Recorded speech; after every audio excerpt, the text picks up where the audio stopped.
it's like your phone is basically a terrorist that's trying to extort you for money. And so anytime you're on your phone and you feel something, someone's making money.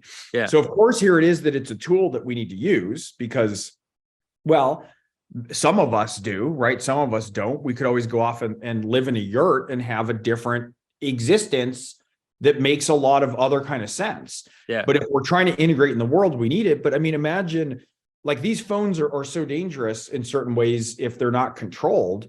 It's like with our kids, we almost are seeding to be like, okay, well, you can have a little bit of crack so that you're not left out of everybody else is doing crack all the time. Like, we don't want you to be excluded from the crack community.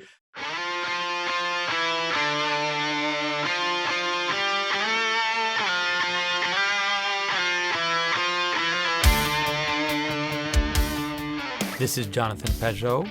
Welcome to the Symbolic World.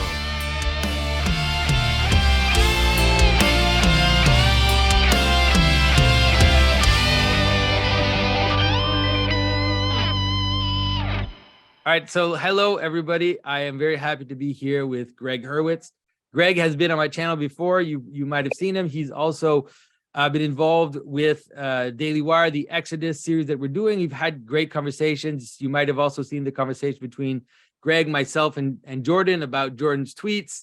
And so I would say that in the process of this, we're kind of progressively becoming friends and discovering our relationship, like discovering the similarities and differences between our positions. Gregg comes from a more democratic kind of, let's say, left-leaning world, but he's been really great at crossing bridges and being able to discuss things in ways that sometimes it's hard to do. So today I want to talk especially about a new comic book that he put out called New Think, in which it's like a modern fairy tale that deals with AI and some of the problems of technology. So I'm sure we'll veer to all kinds of things, but that's what at least the beginning of the conversation. So Gregg, thanks for coming. It's good to see you, Jonathan. Yeah, it's good to see you. So Gregg gave me a copy of New Think a while ago, and I went through it, and I was really excited to see. First of all, it's beautiful, by the way. Like, the art is just really beautiful. There's something very poetic about the way that you do the work and the paneling. It's almost non-linear in terms of the way the panels set up and the text. You can read it. You actually create interesting ambiguity in the way that you set up the text in the pages, so that even if you could read it in different ways, but it would still kind of bring you the thrust of the narrative. I thought that was very fascinating. But mostly what I was fascinated by was this capacity to take fairy tale tropes, the vampire, this kind of possessing agent, right? This demon or something like that, but then frame it in the technological world. So first question is, what is the thought process that drove you into that mode? Well, I was thinking about, there's so much that's happening in our world that is so utterly insane. And it's like we're like a frog being boiled 1 degree at a time, right? And so I keep thinking, if we ported us in from 20 years ago and sat us down in this moment of what's happening technologically, it's bananas. We can't even make sense of it. I sent Jordan an email the other day because we were talking about his Rogan interview, and I just pinged him. I said, hey, I just watched that on 3.5X. And he was like, yeah, me too. And I just said, imagine back when you were my advisor, if we were strolling across college campus. And I said to you, hey, 20 years in the future or 30 years in the future, however long it's been, you're going to be announcing like a new project for sovereign nations in Europe. And you're going to go on the website of a media news demon who's a former mixed martial arts fighter and professional comedian, who is the biggest news interviewer on the planet, and you're going to have an exchange with him, and I'm going to ping you and say that I watched the exchange at 3.5 speed, and you'll respond, yeah, me too, and there's going to be nothing else we say about it. It's utterly surreal what we're living in right now in so many ways. And so I thought, I've written a lot of thrillers, fiction, horror. I've played around with a lot of different forms. And I thought it'd be really fun to tell these kind of like Black Mirror-like tales, to have 5 of them, right? The first one is a science fiction thriller. The second one's a fairy tale. The third one is a kind of vampire horror stalker story. The fourth one is a time traveler story. and the fifth one's a children's tale, like a children's story. And I wanted to take these tropes and kind of twist them around so that I'm showing our reality through just a different lens, a different kind of frame break. And that's something we do a lot in, when we talk about things politically and culturally, right? If you want to make people think differently, you have to break the frame on how we're viewing our own situation. And our own situation now, our reality is so surreal and so bizarre that I don't even need to tell stories that are actual science fiction. I could just tell our current reality through a different lens to show the insanity. So I did 5 stories like that with 5 wonderful artists. Yeah. And so it's interesting. I think it's interesting, especially because, like you said, you almost don't have to show a dystopian future. You're basically representing something which is happening now. But you're just framing it through narrative in order for people to be able to see it differently. And that in some ways it's different from Black Mirror, even because Black Mirror, they've been very prescient. Like they kind of just look that one step ahead and they've been pretty good at it, but you're just showing us the reality now. That's right. And trying to get people to think about it differently. I mean, the first story is called The Screens, and I spell it with a K. So that it sounds science fiction-y, but it's screens, it's computer screens. And basically I show how they came as sort of a sentient being. If you describe them, that they came to Earth, right? And first they were like giant and corpulent and, and there was just a few and they were very expensive. And then through time, we basically worshiped them and then we became enslaved by them, right? Like they got smaller and sleeker and thinner and we got kind of more obese and more dysregulated. Right. And we worship them at our altars at home with our laptops, like the one I'm talking to you on now. And then we have these things we carry with us all the time. And we go to bed with them. We wake up with them. They're monitoring our whole life. And we carry them on our transportation to work. And then we sit down at another altar and then we deal with that screen at that altar. And we basically are, we're constantly managing them and maintaining them and updating them and finding patches for them and making sure that they work. And so I just frame this as a story. Like if you view our relationship with our screens, with our computers through a different lens, they've basically come to Earth and enslaved us. Yeah. But I mean, what's interesting to me in that particular video, what was interesting, in a particular story, what was interesting to me is that I've been, for the last few years, I've been trying to talk with cognitive scientists and different people about the manner in which agency manifests itself, and so like also help people understand in some ways what even the ancients thought when they used the word demon or the word angel, this idea of transpersonal agency that is coherent and acts upon us. And there's even in terms of mythological thinking in the Christian world, there's this whole idea, right? You probably know these legends, these legends about how, these fallen angels came to Earth and taught people technology, and then that brought about kind of corruption, and that's what's led to the flood, for example. But I feel like today, at least today, because we're seeing what's going on, and we feel like we're not in control of, and it's interesting because I saw it with my own kids, when we were homeschooling for a very long time. And when I finally put my kids in school, the first year, my daughter, I told her, you don't need a phone. Why would you have a phone? Like, this is ridiculous. You're 13, you don't need a phone. And she was like, Dad, I need a phone. If I don't have a phone, I won't be able to do anything. And we're like, no. So she didn't have a phone for the first year she was in high school. And then we realized that we had basically alienated her from every other child, and that she had no friends. Nobody talked to her. Nobody wanted to see her because she just was out of the system. And then we had to give her a phone if she was going to go to school. And then you realize that you're not in control, like exactly what you show in your video, that there's a type of agency that is leading us, and we just kind of play along. And if we don't, we get so excluded that we can't participate.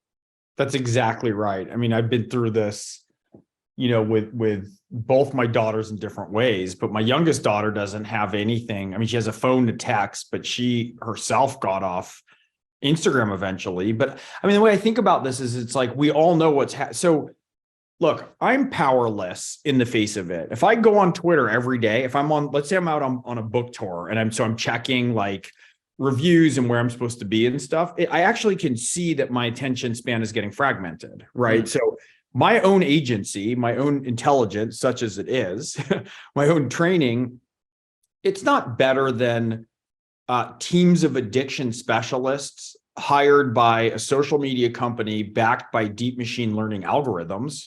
I can't overcome that. That's insane to think that I can. And they look, when you're scrolling on your phone or when you're on a screen, they track like your eyes. Like if you hitch on one tweet a little bit or on one post, let's say, they know where you're hitching to give you more of that. Yeah. And so I just keep thinking, like, imagine if I was in 7th or 8th grade, right? I don't even have myelination of my prefrontal cortex yet.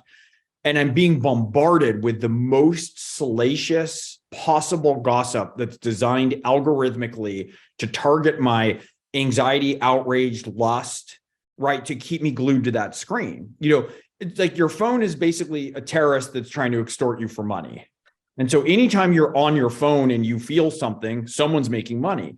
Yeah. So of course, here it is that it's a tool that we need to use because, well, some of us do, right? Some of us don't. We could always go off and live in a yurt and have a different existence that makes a lot of other kind of sense. Yeah. But if we're trying to integrate in the world, we need it. But I mean, imagine like these phones are so dangerous in certain ways if they're not controlled. It's like with our kids, we almost are seeding to be like, okay, well, you can have a little bit of crack so that you're not left out of everybody else is doing crack all the time. Like we don't want you to be excluded from the crack community. So why don't you go on and have a ton of images of other kids, right, who are posting an idealized version of themselves that you can look at this fake version and then know that you're not living up to it because it's fantasy, but you alone know that you're not. Yeah. And my sister's a pediatric gastroenterologist, and she made an amazing point about this because she's in the Bay Area and she sees kids all the time who are like, I can't sleep, I have anxiety, I have depression, I'm not eating. And she goes, give me your phone. And they give the phone and she goes, oh, look, you're on your phone 11 hours a day, right? How often are you on your phone? They're like, I don't know, like 2-3 hours. And you can look on an iPhone. Yeah. And they're being eaten by it. And she also made a point that I thought was quite brilliant where she said, it used to be, let's say you go home for the summer and let's say 2 of your friends or acquaintances went on a trip that summer together, like to a lake or to Hawaii. If you get back to school on, in September when school's back in, and they say, oh my God, we had so much fun, at the beach.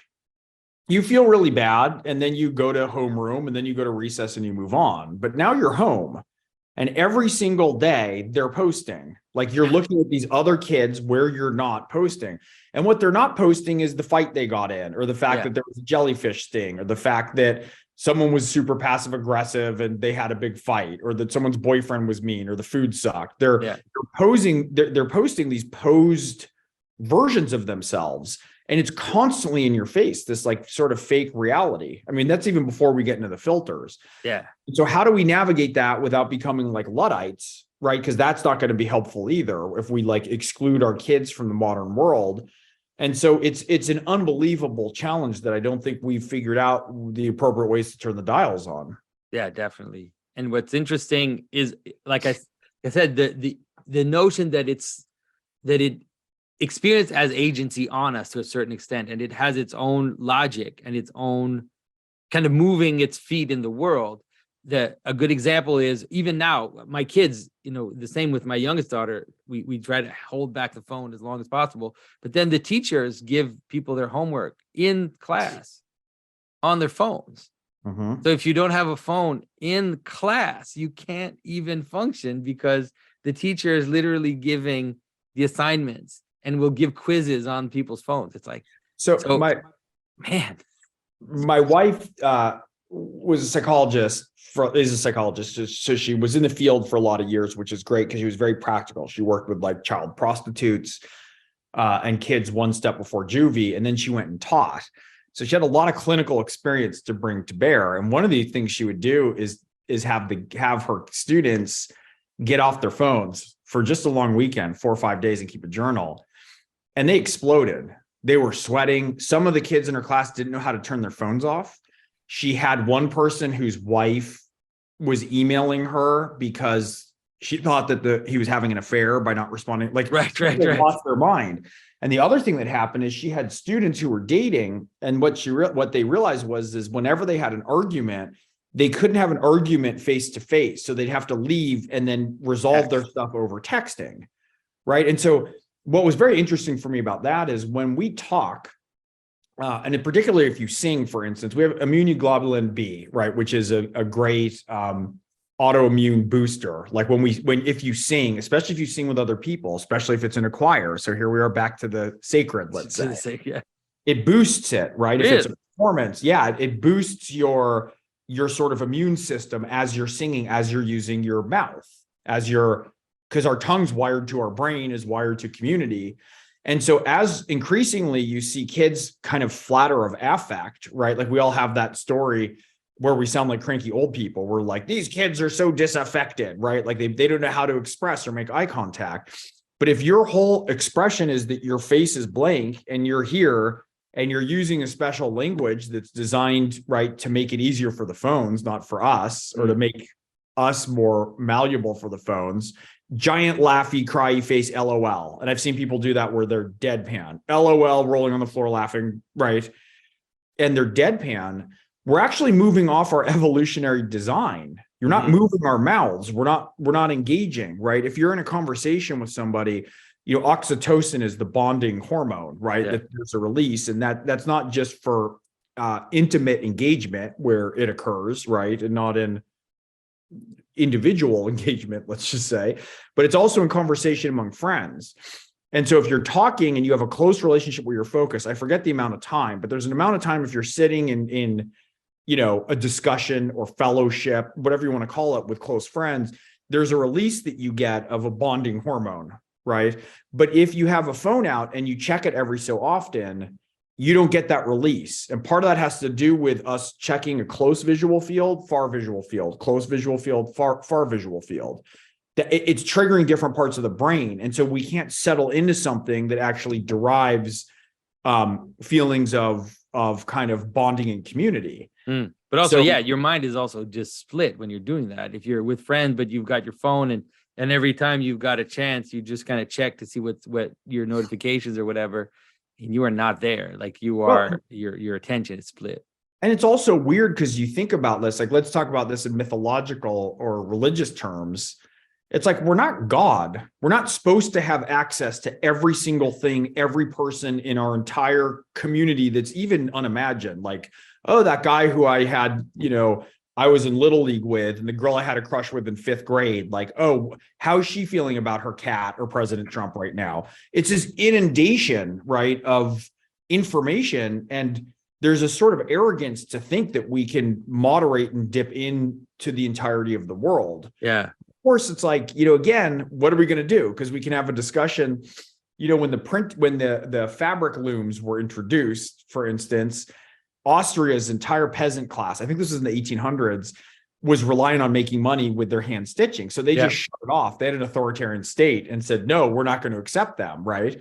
But England had and integrated them and then continued to go take over the world. And, Austria kind of shriveled up. So we also can't stand in the way of it and have like our own little like Luddite circle where we're removed from the world in a way that we need to engage. And so it's a lot of what I've been thinking about since our Exodus seminar, Jonathan, because in particular, I think for me, you have a way of talking about faith and organized religion that really resonates with me because you pay so much attention to aspects of the fringe and how the fringe negotiates with the middle and what the middle is, right? And a real openness about the fact that in any faith certainly we were focusing in this instance in we'll call it Judeo-Christian because we all know where things are headed, faith, that there's an admonishment against too much pureness. Like one of the things that was so funny is we were talking about the story of Miriam, right? Who came in all snotty pants about Moses when he wanted to marry an Ethiopian.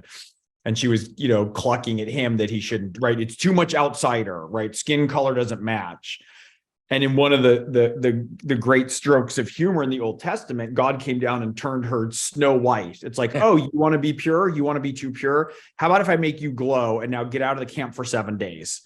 So she's this like glowing, unappealing, ridiculous version of too much pureness. Yeah. So there's this negotiation, which you illuminated for me in a way I didn't understand. Coming from my world, I think, well, who knows what world I come from, but meaning a lot of people who are, let's call it tilting more liberal, have a view that religion only wants to impose sameness and only wants to have exclusion, right? But here's this clear admonishment to say too much pureness, right? That's the monster of the right. Like, how dare you? How dare you not allow integration of new ideas? And I was captivated also by the fact that, after Moses strikes the stone twice, and then gets excluded, and his entire generation is excluded from entering the promised land, also due to some of the lying about what they saw in Canaan. The only two people of that generation allowed to enter the promised land are Joshua and Caleb's not an Israelite.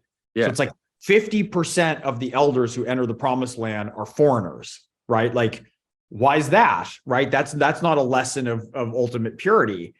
Yeah, I think you're so right. Like the story of Exodus is, you can see it as a mediation between, let's say, unity and multiplicity. And that's one of the tracks that you can follow to see the story of Exodus.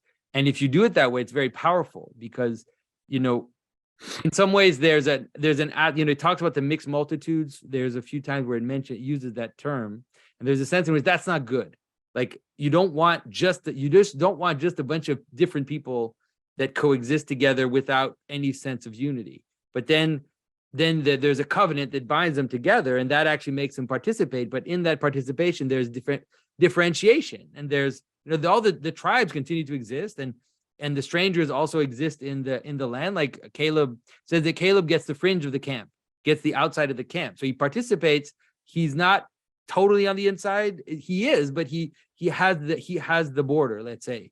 And that, you could imagine that's like a normal thing in any state. Like, if you had two empires, the people on the border would necessarily be mixed with the other empire. Like, so they would get the border because they're kind of mixed, and that's fine. That's how it kind of works. You need those buffers between identities in order to function. So I think that's one of the places where I hope that the conversation, let's say, about how traditional societies really function can avoid the problem of the opposites, right? Like you said, of thinking that tradition is just like a kind of purity, and that breaking tradition or modernity is just about kind of shattering that. But traditional societies are quite a way more organic than that in the actual way they function. Well, and you speak to them, to my mind, with a lot of openness and care about all these places. And that's rare. Like, I think a lot of people, they don't understand. It's not like faith. It's not like religion has been uncorrupted any more than the rest of our institutions, right? Or captured politically. And so I think people have a sort of pullback from any mention of it in a way, the same way that other people will if you talk about like a straight secular higher education, right? Or your, HR department, right? Or like all these places that have gotten kind of overladen in their own aspects, some of which, of course, there's uncorrupt versions of everything, faith included. But what was so interesting for me about that was it fits so much in a lot of the thinking I've been doing about kind of our culture, which is, we have to have conservatives. We also have to have liberals. And guess what? That bell curve of those traits, and not to detour too much, but we have big 5 personality traits that are integral to us, that determine very much which way we sort of will lean on a spectrum that can then be measured politically. And they're the same across all races and cultures. It's not like Black people and brown people are liberal. They're not. I mean, one of the big jokes in the 2020 election was that Biden got the Latinx vote and Trump got the Latino vote, right? It's like, right. It's not like we divide into these personality traits by the color of our skin. Yeah, no, there's a reason for both of them, whether one views that as evolutionarily selected or God-given, or is that the same thing? And part of that is so that, conservatives who want to tilt more towards holding order, which is necessary, right? Some in-group favoritism, right? We need to build a wall, right? And you think about that for when, let's say, the Native Americans, when Europeans were coming towards them with smallpox-infused blankets, like it made sense to have a bit of distrust, right, for an outsider. But liberals say, wait a minute, if you build a wall and it's not porous and there's no movement, then we stagnate and die. New ideas and people can't get in, and we can't revivify ourselves culturally and artistically. We don't let in the grateful immigrant, right? We don't let in the things that feed the culture itself. And so getting that balance right, and this is me getting back around to what we're talking about with technology. I mean, one of the things that was really, in some ways, the most compelling to me about Exodus was the realization in some ways that one of the key roles that faith can play when it is not corrupt or captured, right? When it's embodied in people who are really talking about it through a lens of love and order, right? Not just overwhelming empathy, not just overwhelming judgment, right? But really the integrated full embrace without hypocrisy, is that it's one of the key aspects of how we order our communities. And so the notion I had is almost like, faith in this example or in this frame that we're discussing, it's like it's the conductor, right, that sets the sections of a community in place. And without it, all the sections are blaring discordantly. Yeah. Right.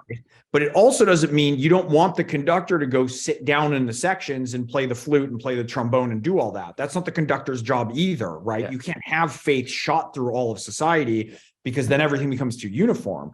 And so part of me is thinking a lot about the role that we need from all of our communities to find the aspects that are neither corrupt nor captured ideologically, right? And how to bring that community into harmonious relation, which of course our faith and our faith communities have to play a big role in that. And if we have that, all of a sudden we could set different parameters around technology to go, hey, you know what? Maybe our kids in school, maybe everyone checks their phone at the front, right? They all put their phone in a box at the start of the day and they get it back at the end of the day. Well, our communities aren't harmonized sufficiently for us to, we feel powerless to make that discussion because there's so many fights and arguments.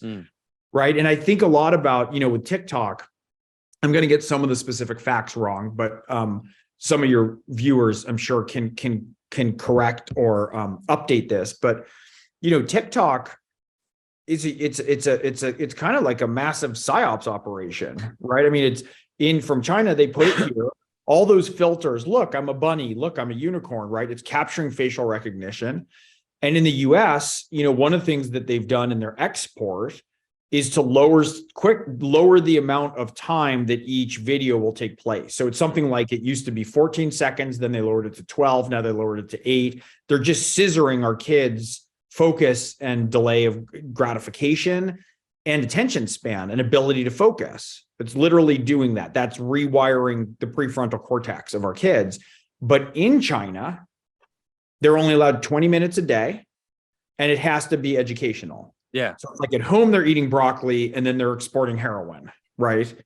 And we're letting it happen. And we all know that it's there. You can read an article about it, but we can't get our communities and our politics and our businesses together to look at this and just go, hang on a minute, right? It's like we've lost our ability to reach a sane consensus about certain things. And that's what we got to get together. And that's a lot of what we were trying to discuss in Exodus.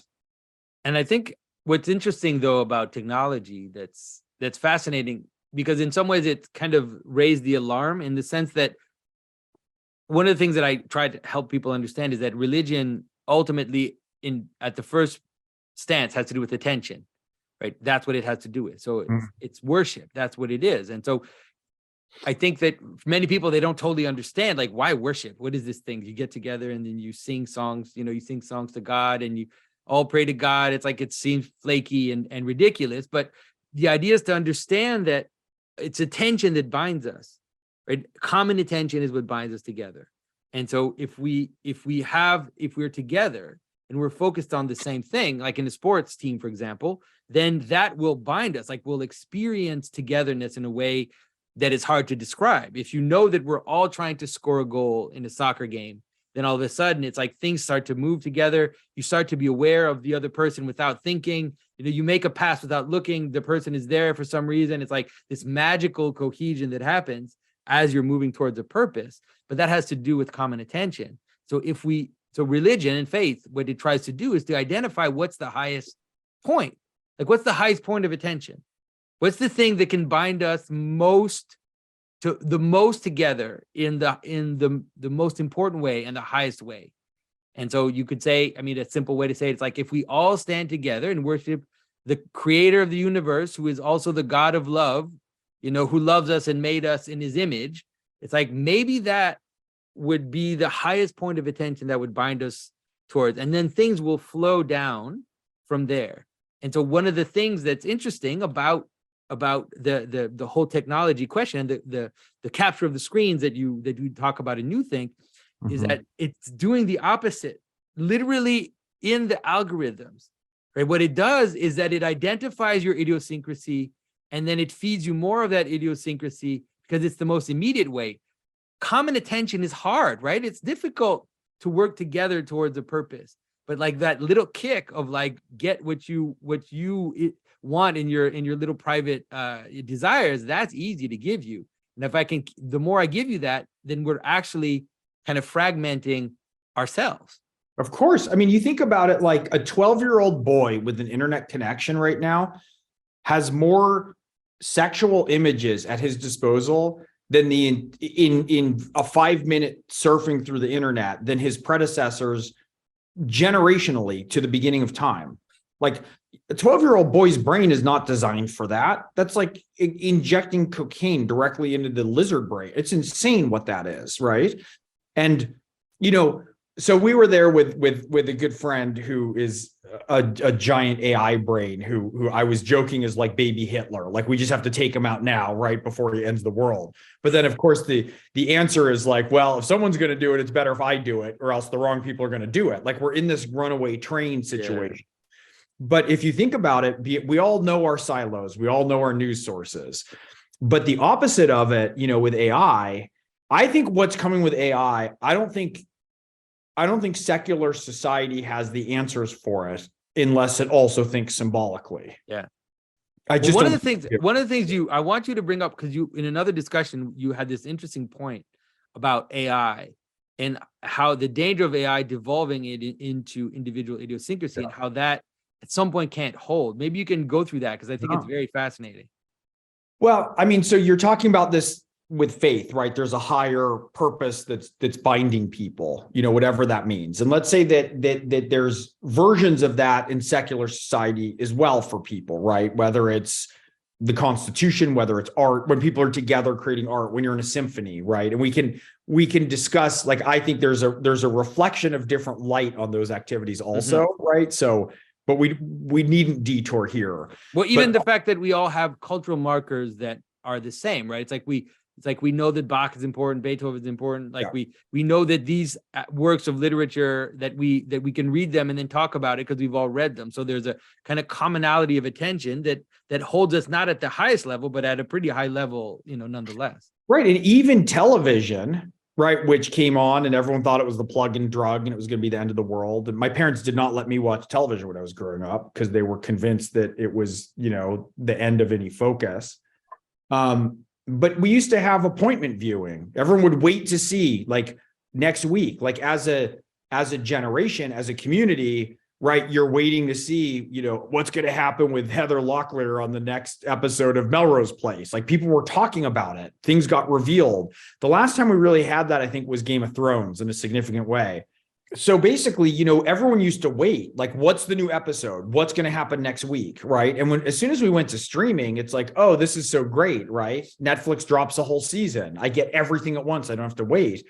But I can't talk to almost anybody about any of the TV shows that I'm watching, aside from saying, oh, I'm watching White Lotus season 1. And they're like, oh, wait till you get to season 2. Well, don't tell me anything, right? I don't want spoiler alerts. Well, I don't want to talk to you because I don't know what you've seen. And we're in these different buckets already. Yeah. And it's not like that's to our benefit. When I'm home sometimes, I mean, and I click on Apple TV, there's like $500 billion worth of entertainment on the TV. But at times, none of that feels special. It's like I have too much access to too many things. It's not like I'm waiting for next summer when Return of the Jedi is going to come out, right? Or I'm standing in line for 4 hours to watch to get into Tim Burton's Batman on opening night, And so we're fragmented. So now with AI, let's take it one step further, right?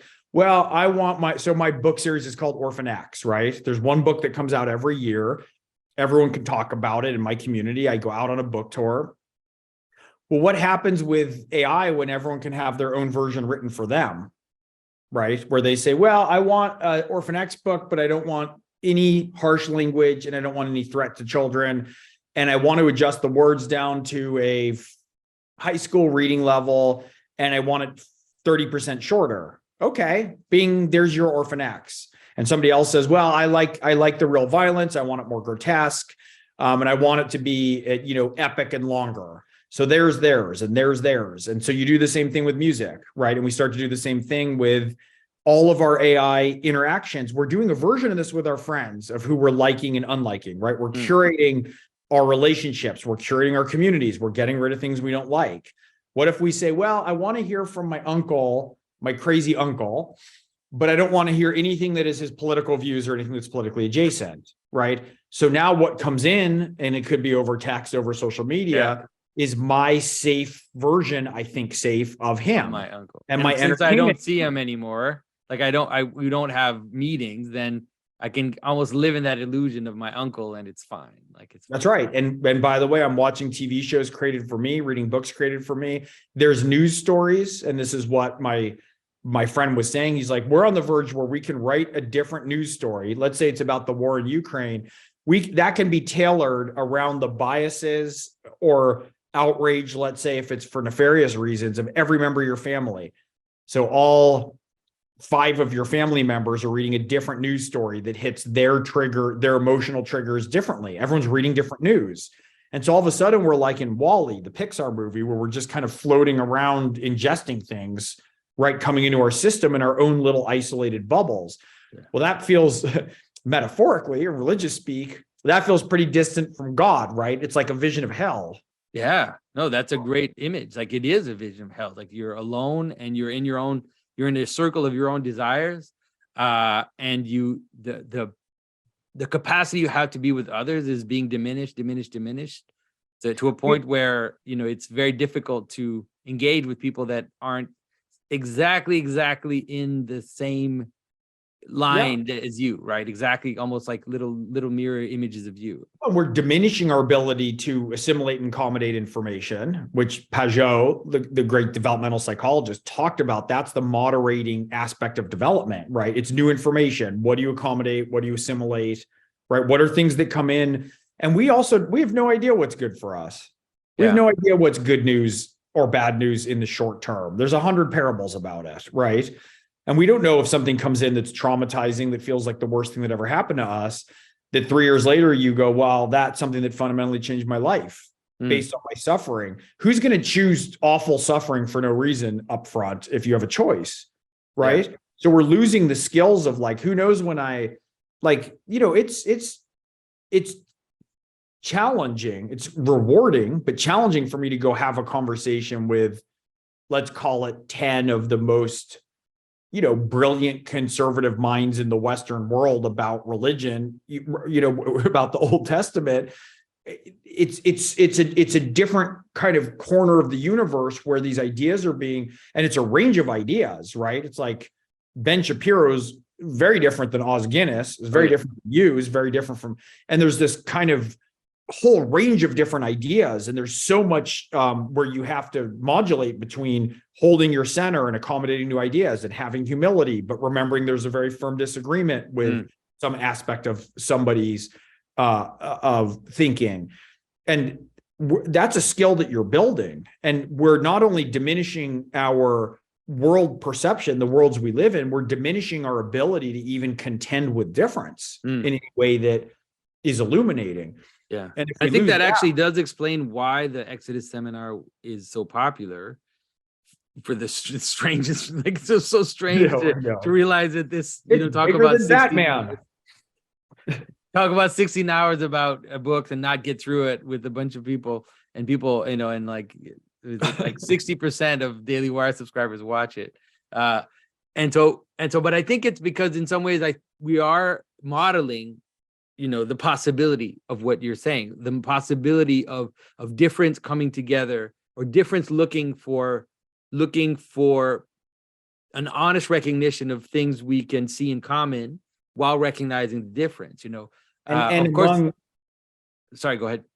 Well, and among our group, it's not like if we look at the totality of each person, there's plenty that I've done that certain members of the group wouldn't understand, wouldn't approve of, doesn't match their value set. Same for me with some members of that group. But the point is we're not going in saying, let's do a godlike x-ray of every single aspect of you and your conduct, right? And then make judgment and figure out who we're going to vote off the island. Yeah. What it is we're going to meet in a consensus, in a kind of fellowship around one topic, right? And everybody is going to be respectful in their engagement of that topic, right? But I'm not going to go back and dig out a tweet from, 15 years ago where you insulted Hollywood, Pajot, like you do. I do. I think you're referring to other people in our group, but that's okay. But I think it's interesting. I just hope, in some ways, I hope that it will be a model and not that's the problem with media. It's like, how can I say this? It's I'm happy we're doing it, and I'm happy I'm doing this, but you could see how even something like the Exodus seminar could become like a fetishized externalization of the need to do it yourself. It's like you watch it, so you get the satisfaction of doing it, right? The satisfaction of speaking with people and everything without actually having to do it. It's always the danger. Here's my hope. So I work with a woman called Samar Ali, who's a brilliant international mediator and international rights. She helped mediate the Syrian civil war. And one of the things she talks about is how we're creating, you can see when we start to create an authorizing environment for violence, right? And we all know what that looks like, right? If we turn on cable news and choose your home team, right? Language is increasingly aggressive. The other side is increasingly a dehumanized monolith, right? And then there's a lot of words that are edging towards violence or towards the suggestion of violence, by which I am not implying that words are violence, or that should be shut down, or that we shouldn't have free speech. I'm suggesting none of that. But I think we understand as we're looking that we've been creating an environment where, cities can get burned down, and people don't understand that, where the husband of the Speaker of the House can get, battered with a hammer, and people might make jokes about it. Like we're inching into some pretty uncomfortable territory. And the solution for this is to create an authorizing environment for negotiation, compromise, right? Civil disagreement, opposing views. And so my hope is that, one of the things, I wrote a book that takes place in mind control cults, and I went in and undercover to mind control cults to research it. And one of the principles that mind control cults operate by is called pluralistic ignorance. And that means everybody's really unhappy, but since they can't share it with anybody, they don't say it or believe it. They think they're everybody's pretending that this is wonderful and this is great because they see the others pretending that this is wonderful and this is great. Yeah. And it messes with your own perception. So think North Korea, right? Like everyone's not that delighted to have no electricity and be starving to death, right? But they can't say it. There's no environment to say it.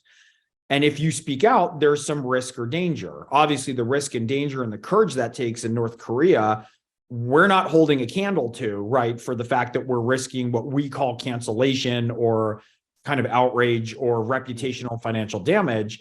But there's some of that, right? It's not a super easy endeavor for a bunch of people who think differently to come together and do this. But the hope is that it creates an authorizing environment for people to see other sides of different sides, right? There might be some people, the Daily Wire subscribers are probably not going to be as aligned with me on average for some of my political views.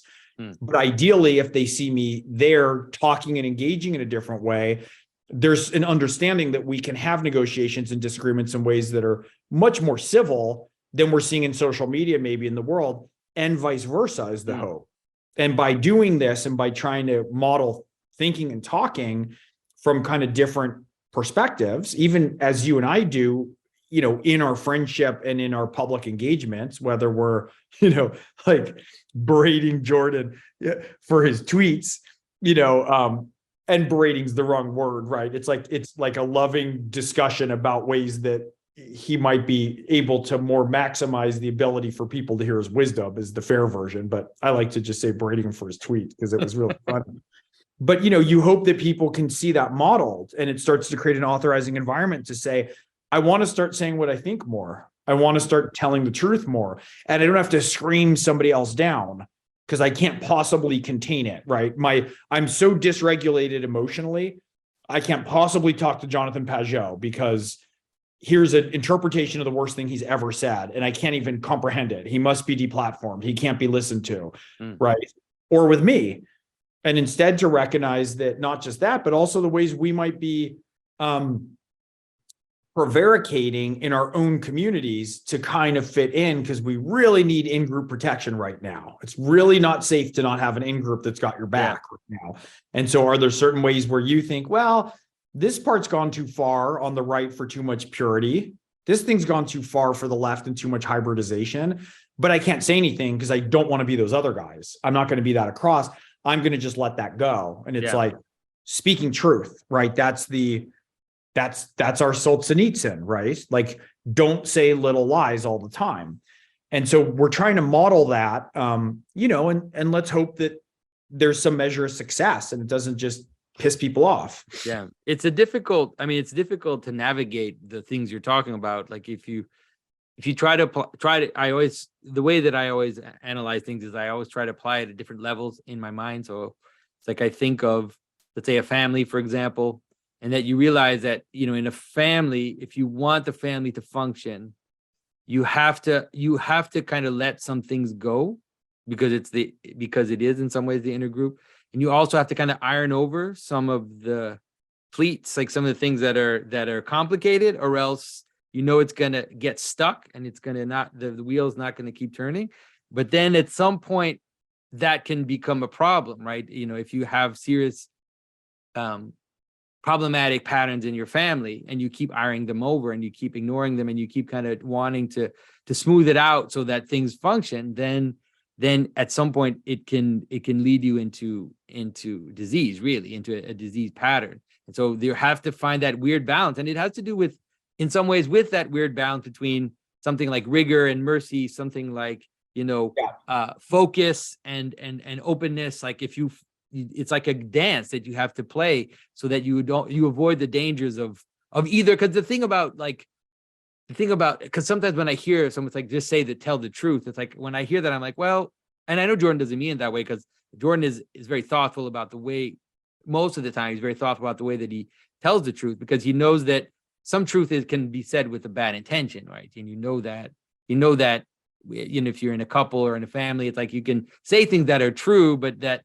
the purpose is still like the stab. Like you can use the truth like a baseball bat. That's right, exactly. And so there's this balance that happens between, and the thing about that is, like, because we talk about technology, because we're kind of running around that, is that there's something about a face-to-face encounter and the looking someone in the eyes that mediates that, because the problem, I see it because I fall into it too. It's like on Twitter, for example, it's like you can say, it's like people coming after you. It happened to me yesterday.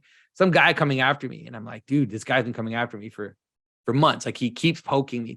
And then I just like, I lose it. And I'm just like, and I tweet the thing. And it's like, like if he had been in front of me and we had been kind of arguing and it would get heated. You had your moment like in traffic where you turn to your wife and you're like, stay in the truck, and you grab your like tire iron and got out of the car. It was like, yeah, exactly. Someone stop Pajot. He's going crazy. Yeah. So see, I wouldn't like that. That definitely wouldn't happen. And so that would be because I would have to face the person and then have to engage with them. And then he's like 6'8" and That's it's right. like, oops, right. That's the real reason, but you don't say it.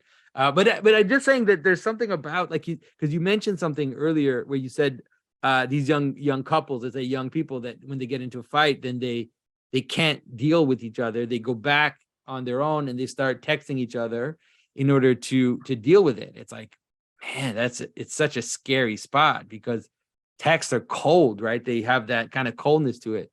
Whereas when you engage with someone, there's like you feel it if you love the person you're talking to. It's if you're attentive to it, what you'll notice, I mean, at least I notice it in myself, is that like I get angry, and then I get angry and I kind of let it out a bit, right? But then I let it out a bit, but then because I love the person, all of a sudden, like at the edge of that, I feel some compassion for them. And that's like something about a fight, which can sometimes be useful. Yeah, it's like you let it out, and then it's like once you let it out, you see the effect of what you said on the other, and you're like, oh man, okay, so now I have to reel it back because I love that person, and I don't want, although what I said is kind of true, and that's how I feel, it's not the extent of our relationship. That's right. Unless you double down, right? Yeah. Unless you double down like the Pharaoh, then you can just write it all the way. I repent, I don't. And, you know, it's really interesting. You're talking about brushing things under the rug. And there's also, you know, like one of the things, there's different personality types, how we come to things, right? Like you can also be too confrontational, right? Where everything's a confrontation. And so one of the things that's so interesting, for me, it was so illuminating to read Exodus with so many scholars, and I hadn't visited it in depth since high school, really, in really kind of any kind of depth. But one of the things is, you know, we're talking about how the narrative structure, like what struck me coming from novels and screenplays and such, is just looking at it. It's like there's so much attention that's paid in building this up into procedural memory, right? That's the memory. If you get cracked in the head and you lose your speech, you still know how to ride a bike. It's the lowest level of memory that you lose, because it's like, here's what's going to happen in the story. Here's the story that just happened. This is sort of the structure of a lot of the things, right? Here's what's going to happen and what's coming. Here's the event that happened. And now we're going to describe the event that just happened. Well, for a straight narrative story, for a screenplay, right? Everyone be falling asleep. But that's not the point, of course, of what the sort of sacred stories are telling. They're teaching us how to push it into procedural memory, right? It's also because in Exodus, there's so much of it that becomes ritualized. So, right, yeah, like the example, it's like the Passover. So it's like, here's what's going to happen, right? And Passover is the greatest example, because it says like, this is what's going to happen before it happens. This is what you're going to do. Right? You're going to eat the bread this way. You're going to sacrifice the animal. You're going to put the blood on the lintels. And then what you're doing is so you remember what happened. And it's like, whoa, you know, but you realize just how much it has to do with procedural memory. It's like, here's the story. Here's what you're going to do. And then this is going to be the way you remember it, like bodily, by engaging in it. You know, through the rest of history, basically. And so like compare that to Mission Impossible action scene, right? Like what do? They combine all of them into one thing to keep the audience moving, right? So it's like, here's going to be the plan. And as they describe it on the whiteboard, you cut forward in time to executing it as they're describing it, right? You don't want to tell an audience those things. Okay, so why is it procedural memory?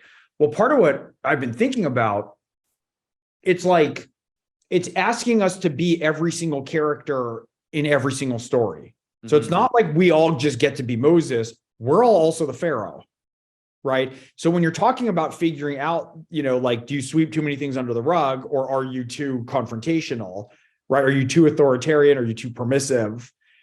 Like, we don't all just get to be Moses. We're also Aaron, right? We're also like, you know, God comes down with his with thundering revelation with Moses, and Moses is like, hey man, I'll be right back. Like, don't do anything dumb. And they're like, let's build a golden calf and have orgies, right? It's like, he's not even around the corner yet. And we're all of those things, right? We're trying to strive upward, but we also are failing. And if we try to really embody them, which is what procedural memory is, it's the embodiment of a story, but we're all the different characters. And, you know, that's also true when it comes to the Gospels, right? It's like, we're all Judas. We don't all just get to be Jesus. Yeah. We're everyone, right? We're all the parts of that. And all of these reflections, and I think that's so much of why it's shoving it into our spinal cords, the very manner that we're saying it. It's ritual. It's like, you're all going to fail. You're all going to build the golden calf and have proverbial orgies, or literal orgies, I suppose. You know, you're all gonna, but you have to constantly renegotiate and figure out the different veils of meaning and figure out the appropriate levels as you try to progress ever imperfectly upward, right? And we're all going to have failings to hold things together, and we're not all going to reach the ultimate ideal within our lifetime. And we have to own a lot of that. And what's so interesting for me, there's a sort of comfort in that too, because it's like, one of the things I say is I'm liberal, like classical liberal, right? In a lot of ways. Well, why is that? Like part of that's genetics. Part of that's my big five personality structure. Like if I do the testing, I'm like blown wide open in openness. Like I'm as high as you can test in openness. That's a very big liberal trait, right? I'm also an artist. And part of that's my environment, right? Then part of that's like, there's all these things. And for so many aspects, like when I've delved into the culture or into politics or into really an exploration of things, one of the things that I realize is like, I'm coming from my own little lens, right, on the world. That's the result of my experience, genetics, environment, and personality structure. We all do. And we all have different lenses. And all those different lenses are what let us view the common world, if we're doing it, in a way that's more comprehensive, as opposed to we have our own lenses and we just feed them.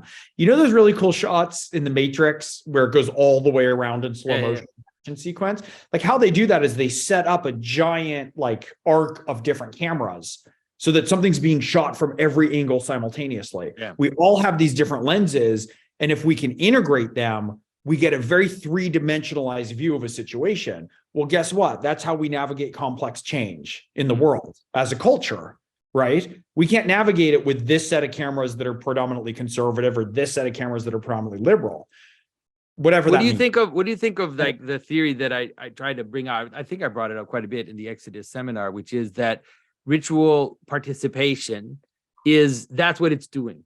So if you think about a family meal is a good example where, the structure, the actual ritualization of the family meal is creating outside of thought the balanced relationships between the different types of people and the different types of possible human interactions, right? So it's like we're eating together. There's certain things we know we have to do, like you don't make noise when you're eating. You have to be able to like speak, but listen, but you still have to finish your meal. So it's like all of this is being played together. You don't want to take too much food. You want to leave some from others. You're checking to see if everybody's got enough. And so it's like all this type of very, very embodied action, right? Mm-hmm. is structuring the way in which you should act more in a more, let's say, intellectual or a social in a looser way, right? And that ultimately religious rituals it's not the only function they have, but one of the functions, that's what they have. So like Sabbath, getting together on Sunday, worshiping together, processions, all this stuff is doing that for people. I don't know what do you think about that? Well, it's really interesting. And it's along the lines of what I'm talking about a little bit is, so that's really interesting. So let's think about it this way, right? Like, so that example I gave of the Matrix, right? So let's say there's a mini version of that at your table. Like you're sitting around a dinner table and you want to kind of accommodate the reality and story of your family and how your family exists in the culture within all the perspectives. And so when I was describing me and all the things that lead to me having or arriving more naturally at a liberal mindset, the more that I approach any topic with humility, right? And I'm not suggesting I'm good at this, right? But it's a muscle we're always building, right? That's different. The more that I become, the more that I have a three-dimensionalized version of whatever the topic is. And so there's a lot of times where I'm like, look, I feel like if I was the perfectly embodied human, if I had sufficient humility and understanding and grace, I'd be exactly 50% liberal and conservative, right? That's the yin yang. And that sine line, that the sine wave between it is where you want to be between order and chaos. And the little eyeballs are the kind of feet that's Colossus of Rhodes standing astride that. Mm-hmm. And so it tends to be like, I had a really funny, I'll give you just a quick example. I had a really funny conversation with a elected Republican congressman, and we were talking about like infrastructure and regulation. And he said, you liberals think every time that we want to roll back regulations, it's so because we want to dump toxins in rivers. And I just laughed. And I was like, you're completely right. That's exactly what I think, right? Every time that I read a headline and it says like this environmental regulations rolled back, I'm like, it's just big business, right? Trying to like dump stuff. And so, then I did an exploration with a whole bunch of stuff. And of course, like we do need some regulations, but they're way too overburdened and some are ridiculous and some make sense. Like it's way more nuanced than my little approach had led to believe. And so I think that what we want to be eventually is all the cameras that are filming Keanu Reeves, right, doing his little limbo move. We want to be all the perspectives at our table. And in some ways, the wisdom that we want to embody, or the grace, I think is the best word for it, we want to embody at our table, is to understand and integrate all the perspectives of the family, right? And use kind of minimal possible force and have the discussion and the influence be freely entered into, per Oz's freely entered into covenant, right? And the more that we can embody, the more views. It's like, it's all the same thing, right? We don't get to read a gospel and be like, hey, I'm just going to be Jesus. I'm not going to be Judas in my reading of this story. Because that's just how I identify. It's like, I don't care how you identify, right? You don't get to just be Moses and not be the Pharaoh. If you're reading a story and paying attention, you don't just get to be you and not your daughter. You don't just get to be you and not your wife's perspective. But you can't lose yourself into that either. So how do you hold your lens and understand all of the lenses? And when we do that, we have an integration, right, of all the mosaic pieces that we can step back from our natural proclivities, but also behold the bigger picture. And that bigger picture is what helps us navigate towards health or prosperity, or at least towards the least awful misery when suffering arises.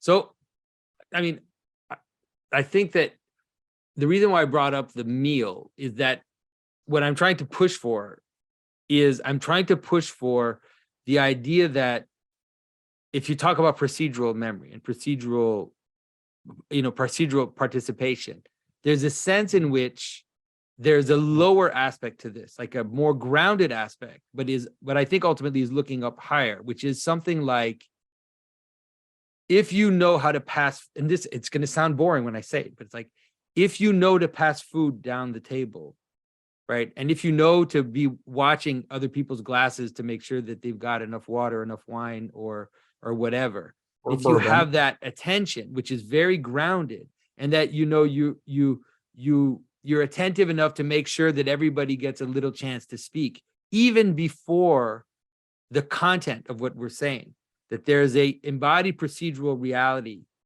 that's ritualized, that makes it possible for the other part. And that, because what I'm trying to help people understand, it's like, I'm really trying to help secular people understand religious ritual, like why religious ritual is useful. And so the idea is that, because you mentioned it before, like if we stand together and we sing together, right, in a choir, for example, and that, especially in a choir where, let's say you're in a choir and you've got different voices, and everybody kind of has to follow their voice, and then, but also be attentive to the other voice because you want to stay in line with what the others are singing, that behavior, doing that, practicing that, will make it easier for you to then scale that up into the meaning, like the actual explicit meaning world, where you can then discuss with someone, but it's actually grounded in a deeper thing. Like it could be other things, like playing a sport together, that kind of thing, playing games together. If you play games together, then all of a sudden there's a kind of ethic of the game, which is not political, it's not ideological, there's nothing about it. But if you embody the ethic of the game, it puts you in a space where you're able, then it trains you to be able to interact with others. And it trains you also for the transcendent, right? So what do we say when, Michael Jordan's Michael Jordaning? We're like, God, he was out of his head today. Right? He's not him, right? We have so many phrases with that with sports. And like watch any baseball player step into the batter's box if we want to see all the ritual, all the things that they have to do to get embodied in a particular space, right? There's so many cues before you're going to step in and engage in a game, which then needs to proceed in a certain way that's harmonious. No, I think that's right. And if we don't set those cues, right? Like I remember I had double hip surgery about like 8-9 years ago. And so I was going, like, as part of rehab, like a year in, I was starting to go to yoga, which now I love. I do like, hot yoga, 110 degrees and whatever, but it's not like I was good at it. It wasn't anything that was natural, but it was really funny because I was like working when I first was going, and I'd go driving down there and I'd get like all aggravated if somebody was taking long in front of me in line, right? Like, everyone hurry up, I got to get in and do yoga and be like embodied and relaxed. Like, what are all these people inconveniencing me? Right. And so there's this funny thing that to catch it and laugh at yourself and be like, right, everything that you're doing, right, is trying to set a template. So of course that's ridiculous, right? So how do you set your system down before you go to the gym, talk to your wife, right? Go online, right? Like anything that we do, we want to get into a space that we're oriented towards where there's some sort of ritual and engagement where we're clear of mind that we're bringing the right part of ourselves to that endeavor, right? The most valuable thing, you're talking about attention. The most valuable thing we have is our attention and where we put it. Like we are literally where we choose to put our attention, And so what you're saying about dinner is it's like, do we all set the table, right? How do we come to this, right? Where there's already a bit of choreography that is ritualized, right? That starts to set the mood for whatever the discussion is to come. And it can help people. I think that understanding this can help people understand also the importance, for example, of holidays, right? Why, for example, like why it would be important. I'm not American, but why it would be important to have a national holiday and why we have to celebrate that with things that are in some ways apolitical, right? Apolitical in the direct sense. It's like there's a flag, there's just, a parade, there's a potluck, there's whatever it is that sets a kind of a ritual space of participation in something which binds us, which is something like our nation, and that avoids when we try to, like when we politicize holidays, for example, too much, then it can't do that. Like it tends to, right. Whichever way you end up doing it, it can't do that because it's like you're not in the right embodied procedural space that you should be to create that ritualized participation. That's right. And what we've seen with the elevation, and in some ways, I think this is with the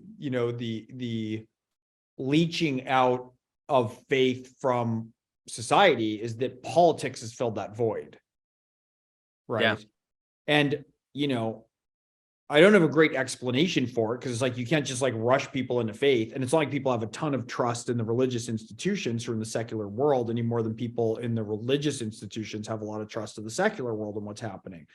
It's like, but everyone's got to come back to the table and stitch together. But what we've seen, I see this so much in the arts, right? It's like, for me, there's a very clear value structure when I'm writing, and it's like art, politics. If you flip them, you're doing propaganda. Yeah. Right. So I've helped politically. I've written speeches and commercials for candidates or people or causes that I agree with, but I'm very clear when I'm doing that. That doesn't come into books or screenplays or comics. And if you subvert it, and if I'm pretending to tell you a story, but I'm really indoctrinating you just a little bit in ideology, you're going to get angry, and rightly so, because that's not why you're coming to read a comic or a book. Or many people. Some people just want to read propaganda. They want to be put in their little Wall-E seat, right? Yeah, for sure. It's easier to read the propaganda that you agree with, and so you don't notice it as much. But we should still be careful because it doesn't have, and it's good that you bring up storytelling, right? And because storytelling also, if you have proper storytelling, it does end up being not in the argumentative state, not in the state of dialectic, let's say, but it's in the state of procedural relationships. And so you follow a character through events in their lives and you identify with them, and then you're challenged, or all of this. That's something that has a universal quality that can help us then train ourselves for the other stuff. But you're right. I mean, you can see it. That's why right now so many of the movies and so much of the media has been captured, and it's very difficult. I mean, it's difficult because it is siloing us. I have a friend who's conservative, pretty conservative, right? He said something really funny. He was like, look, in terms of watching the Oscars or something, he's like, I don't want to turn on the TV and watch a bunch of people tell me how stupid I am. Like, right? We need to have, and part of this in some ways is it's like, I don't want to take my politics and moral leadership from artists. I want to take like wonder and awe and contrast and shock and surprise, right? And be jarred into ways of thinking from some chaotic vision, right? I don't want to read Faulkner and figure out then, how to think. Like Faulkner writes about race in America. It's just unbelievable, right? Southern writer. He's just so nuanced. It's so like spectacular. It just feels like it's turning your brain inside out, Or you read Richard Wright, like when you're reading real art, it shouldn't be neat solutions. And I think part of that is a loss of sacred rituals. I'm going to expand the term a little bit, but for me, when I'm writing, I'm trying to engage. And, I think for you, obviously, when you're carving, obviously your subject matter is also more specifically or more closely aligned with the sacred, but we have to hold those spaces in other ways. Like I have to have my writing or my art as something that's sacred, that's set above everything else. If I subvert it to the political, right? If I subvert it too much to the commercial, right? It doesn't work. It becomes something else than what it's supposed to be. And so in a world where we're kind of denigrating hierarchies, right, with some haphazard, and where everything's political, all things are political. Yeah, we're losing the different aspects of our society that actually anchor it. Like the arts should speak differently to politics, like or should have a different place in the conversation, right, than politics do. Education should have a different place than politics do. Faith should have a different place than politics do.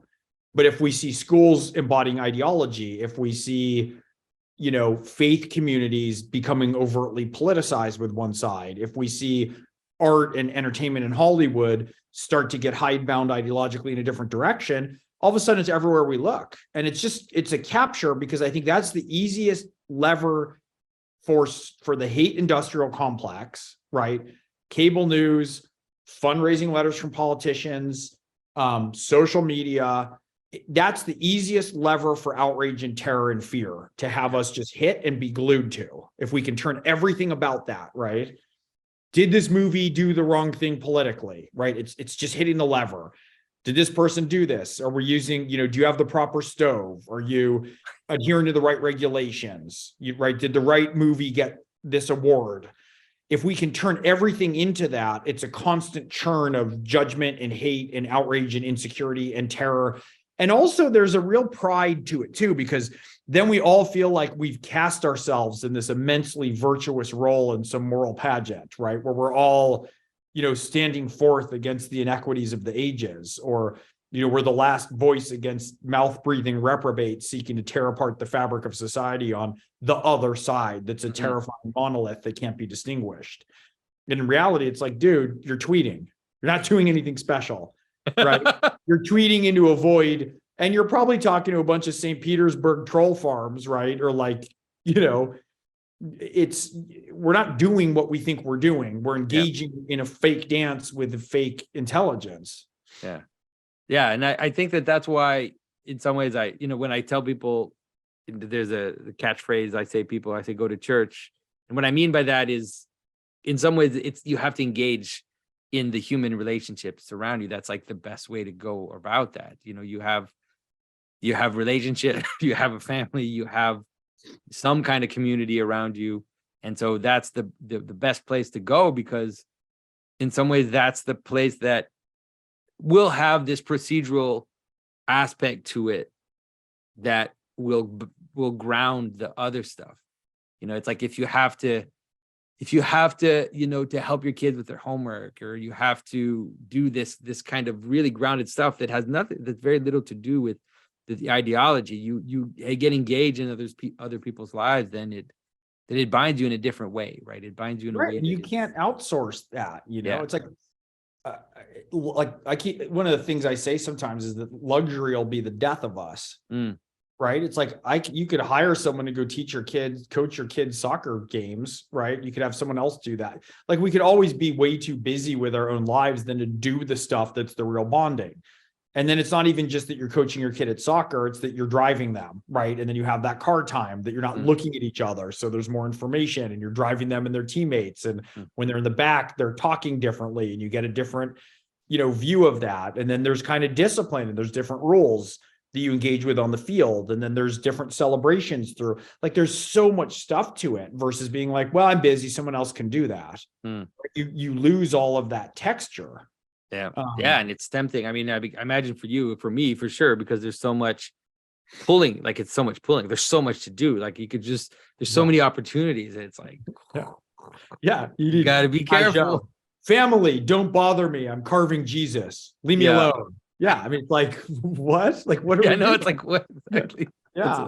It's interesting when you talk about this with community, though, because one of the things I think that I've been fortunate about is I've always moved between really actually diverse communities, not in like the modern sense of it, but like I've so many different communities or friends with really, really differing viewpoints, and that's challenging. It didn't used to be as challenging as it is now because there's so much distrust, but like learning to really negotiate that, to really try to understand and see, like you talked about when you get angry in your family and then you let anger out, but then you see the effect it has, right? And then you have to pull back. It's like, if you're doing that in different communities or different groups, especially in this environment where where there's so much distrust and there's so much tribalism, it's pretty,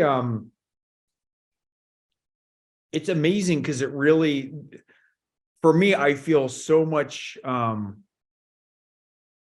of undeniable reality to not turn any one group of people into a monolith.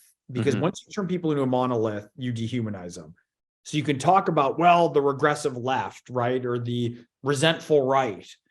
But it's like, there's so much nuance everywhere. And if you're in real relation with people with really differing views, like, look, Jordan and I have been friends a long time. I mean, it's been more than half my life at this point. So many people are like, here's what a tweet he said. Like, how could you be friends with him, right? How could you not? And it's like, well, like, you think you disagree with him. We have tons of disagreements, right? Some of them even public. I always think, like, imagine being so limited in the scope of your imagination that you'd think that you'd want to be friends with Jordan Peterson and agree with him on everything. Like, what? Like, why would I want to have a relationship with you to try and like win you into my full set of views rather than have an engagement, right? It's like, there's so many things to learn and figure out and see differently, and to hold the respect that we all come from different viewpoints, big 5 personality traits, genetics, experience, and to really try to embody that, to try and listen. And, that's so much of what we're doing when we engage with story. Like, we're taking our nervous systems, we're trying to listen and take our nervous systems out for a test run where we don't have to be the ones who get eaten by a bear, right? Or nailed to a cross. Like, we get to try to experience this and see what it is. And parts of being in community are that way too.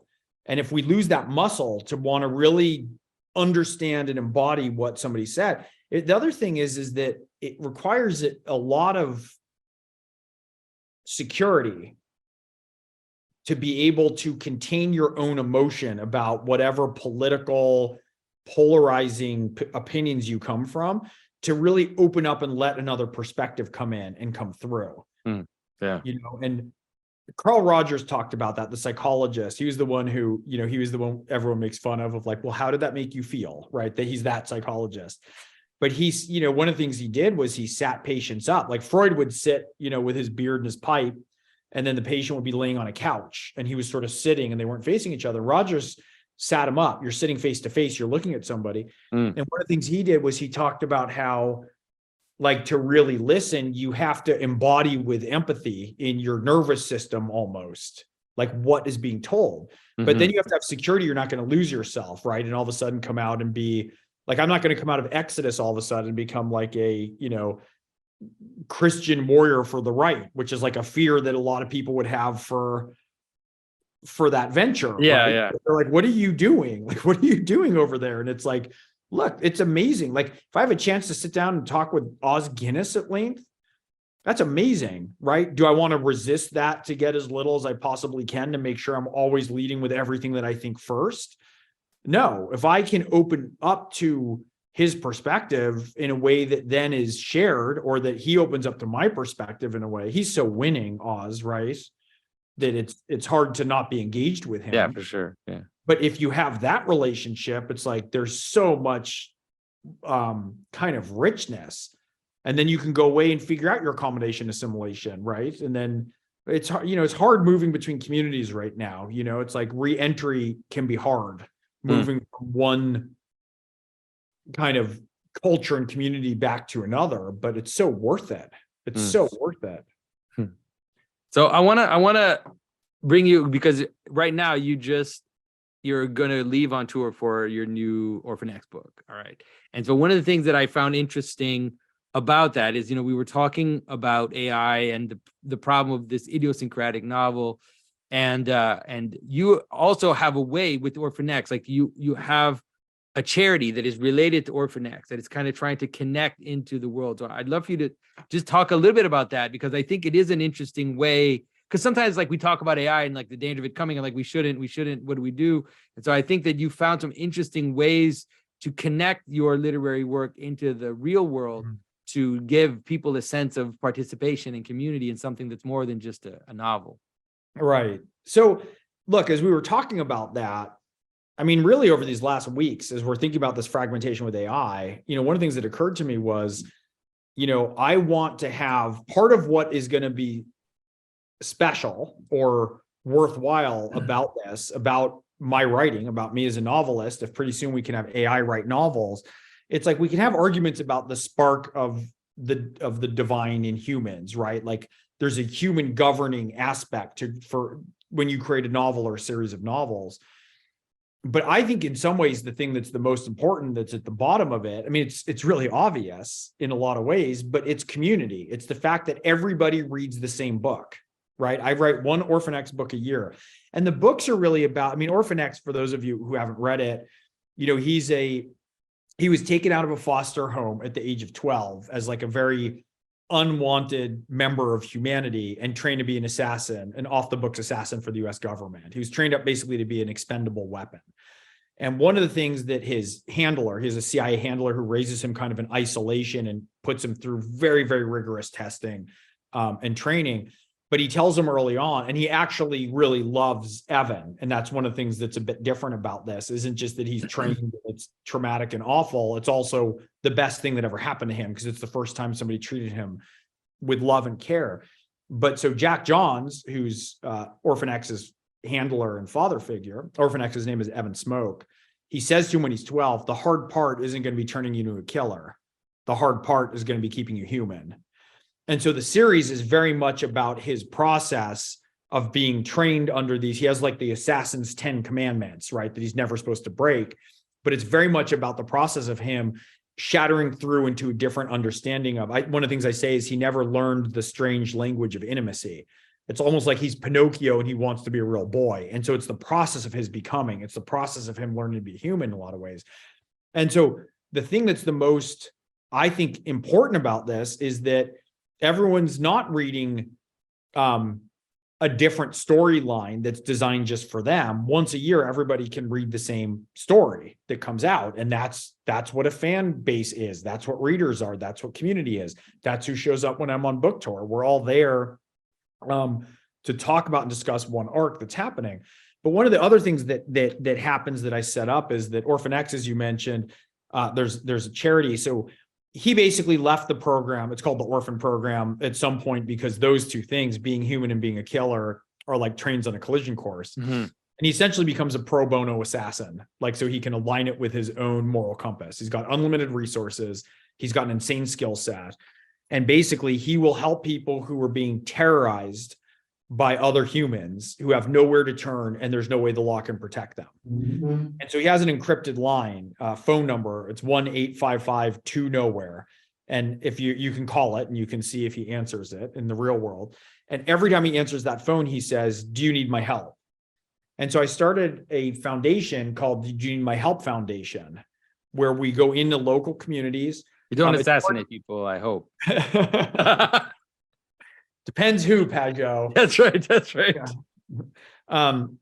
But basically, I do a lot of democracy unity building work, pro bono. And so one of the things that we do is we go into through organization called Millions of Conversations. I mentioned the partner I work with in that, whose name is Samar Ali, who started it. And we go into really left behind counties in a program and build kind of community leaders to then have them figure out what problems they want to solve. And then we bring in experts in, rural economic development and mediation to try and help them out of it. And so really what it is we're trying to teach them to fish again, right? In this new world where everything has conspired to leave them behind. But one of the things is while you're teaching someone to fish, you also need to give them fish, right?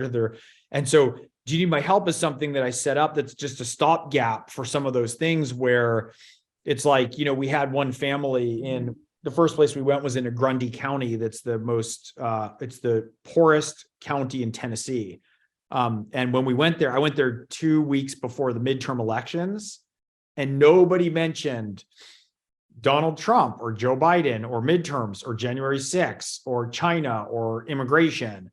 All that they were talking about was, I don't have enough gas in my car to drive 35 miles to talk to social services to get food stamps to feed my kid. Like, the problems they're dealing with were so concrete that there's no room for all the stuff that we're screaming about on CNN and Fox News.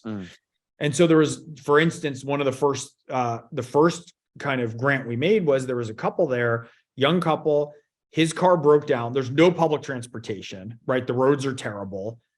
His car broke down. He lost his job because he couldn't drive to work. His landlord kicked him out. They had a newborn baby who developed a respiratory infection. And the landlord poured bleach all over their possessions as kind of revenge for them not paying the rent.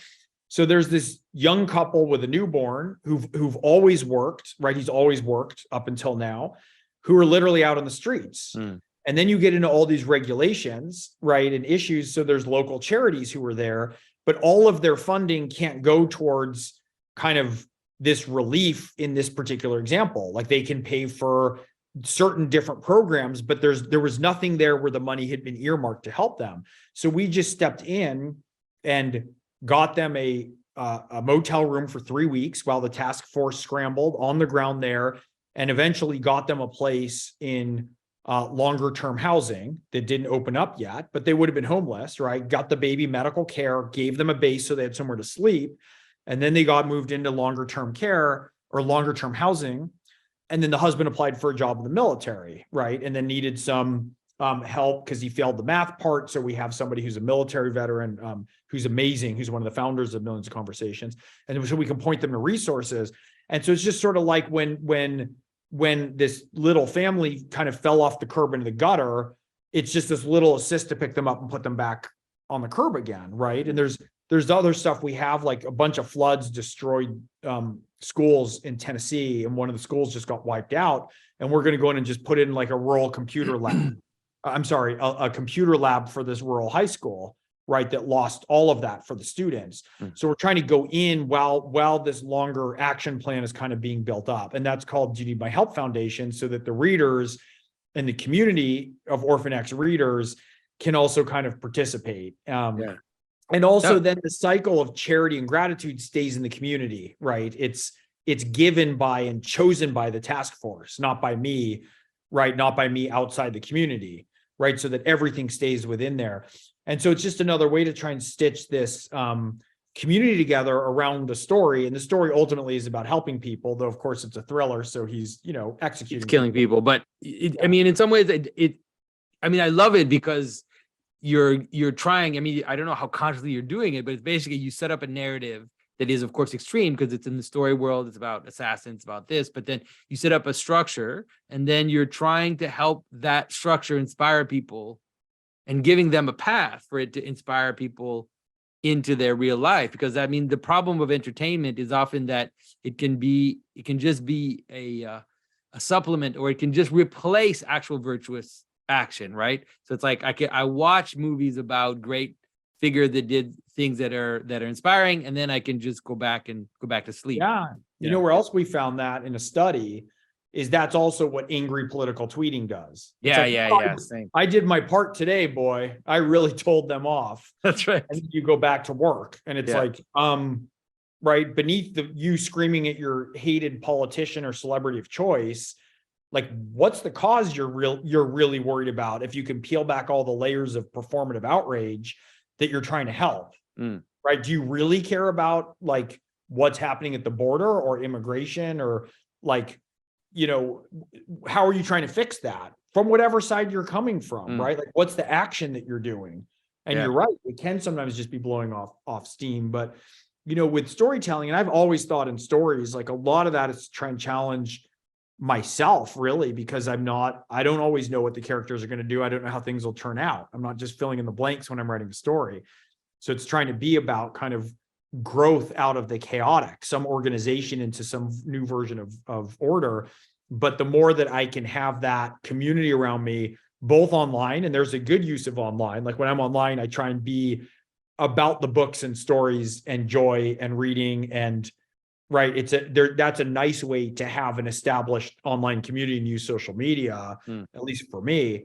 And when I'm on tour, seeing people who show up, right, who are interested in talking about ideas, who are interested in talking about Orphan X, and then trying to do a bit of good in these communities, while also deferring to and having humility that the communities will know how to help themselves better than I will, right? We need to go get we need to get the ground truth in those communities to choose where to put those resources, right?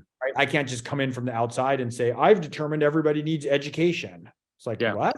Like, where you been the last 40 years while we were on a slow downhill slide because everyone was ignoring us? Yeah. So what's the name of the new book? And tell people where they can, if you are on tour, tell them if they can come see you somewhere. Oh, I'd love people to show up. So it's called The Last Orphan. And people can find me. My website's gregghurwitz.net. You can find me on Twitter and Facebook and Instagram. And I'm going to be in London. I'm going to be Northern California. I'm going to be in LA. I'm going to be in all across Texas, Austin, Dallas, Houston. I'm doing an event in Fort Myers. I'm going to be in Tucson and Scottsdale. So it's a lot of travel. The tour stuff is all on my website if you want to come look for it. And if anyone wants to come say hi and talk story or you know, orientation towards meaning or order or anything else, you know, everyone's welcome. They're a lot of fun. I love going on tour. Cool. Well, and everybody check out New Think. I really enjoyed it for sure. And I think if for people that have followed my work, you know, some of the stories, like at least 2 or 3, I would say 3 of them of the total really just connect right to the kind of things that I talk about, that I care about. So Gregg, thanks, man. This is, as usual, this is great. And I hope we see each other if we're going to do some kind, because people don't know, we finished the second part of the Exodus seminar. Now there's like talk of some other project, which would bring us together again. So that would be great.